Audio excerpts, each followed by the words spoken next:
The concert is titled The Miracle of the Seasons, and we all need a good miracle from time to time. This concert actually features the Haydn Symphony No. 96. Symphony No. 96 represents the pinnacle of Haydn's career. It was actually the first composed of the 12 London symphonies. Symphony No. 96 represents a great master who influenced and befriended Mozart and who influenced and taught Ludwig van Beethoven. And you hear all this incredible humor, this great pinnacle of the classical style, which all comes to a head in Haydn's compositions. The symphony actually is subtitled Miracle because of a great historical mistake. The story goes that in the London premiere of a Haydn symphony, Haydn was like a rock star of the day. And so before the performance started, all the audience members moved away from the parterre to get really close to the stage so they could get an up-close and personal look of Haydn. And immediately after that happened, the big chandelier just fell, because in those days they were operated by a crank or even held up by people. And so maybe the cranksters, took a coffee break, and the chandelier fell and broke everywhere. And these were huge chandeliers. I think probably candle chandeliers with glass, and started a fire and everything. And nobody was there because they had moved up to the stage to see Haydn. So it was proclaimed a miracle that not one person in a symphonic performance was killed. And actually it turned out to be, later we found out that this was actually the Symphony 102 where this happened, not the Symphony No. 96 in D major. But the name still stands, so it's in my opinion, it's a miraculous composition.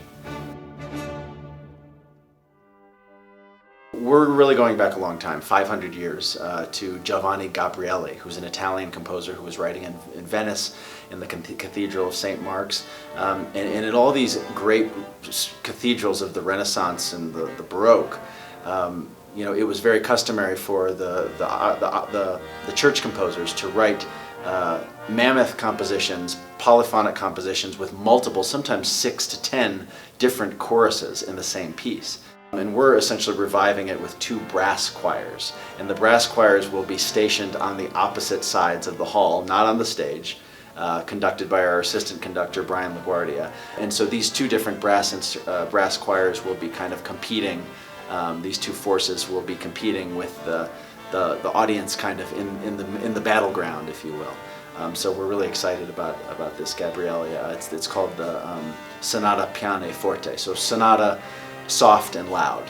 So it's instrumental piece, soft and loud. So they were very direct back in the 1500s in how they named pieces.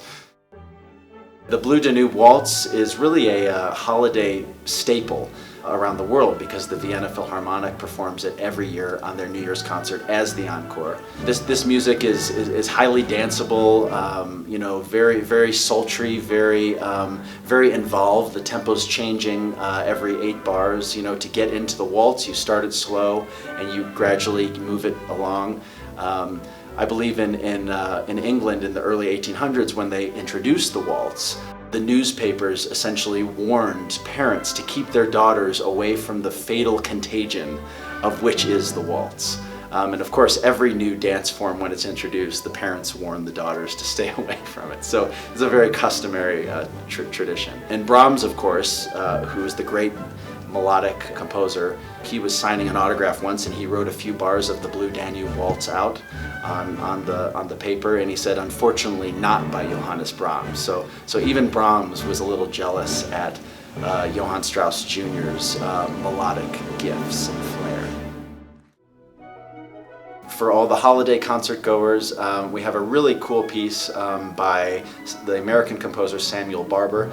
It's actually an arrangement of many famous Christmas carols, and I think many audience members will find these quite interesting.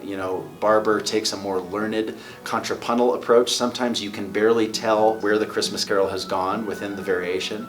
But I think people will really enjoy this sort of different approach to Christmas carols. We also have some incredibly standard Christmas carols. We're doing our sing-alongs, and to top that off, we have the 2 greatest works by the bandmaster, trombonist, arranger, the Boston Pops composer Leroy Anderson. We're going to be playing Sleigh Ride and, of course, Christmas Festival.